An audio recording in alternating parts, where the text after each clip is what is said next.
তোমরা সবাই কেমন আছো? আশা করি ভালো আছো। তো আমি এতদিন ব্লগ করিনি একটা সমস্যার জন্য।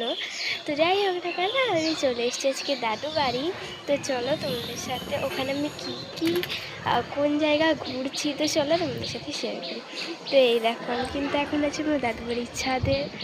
দেখো, দেখতে পাচ্ছ একটা জিনিস, দেখবে, দাঁড়াও। এই দেখো, এগুলো কি বলে তো, এগুলো কিন্তু কাঁচা মিঠি।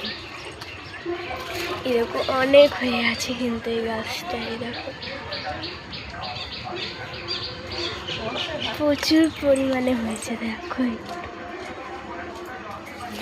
দেখলে তো, এখানে কিন্তু অনেক গাছ আছে। তোমাদের ওর কাঁঠাল গাছ দেখো কত পরিমাণে কাঁঠাল হয়েছে, তাই দেখো, দেখলে কত পরিমাণে কাঁঠাল হয়েছে। তো জবা গাছে না, আমি প্রচুর রকমের জবা গাছ দেখেছি, বাট প্রথমবার না এই জবা ফুলটা দেখলাম, গোলাপি জবা। আচ্ছা, তোমরা কে কে এই গোলাপি জবা ফুলটা দেখেছো আমাকে কমেন্ট করবে কিন্তু। তো চলো, আজকের মতন এইটুকু, চলো বাই।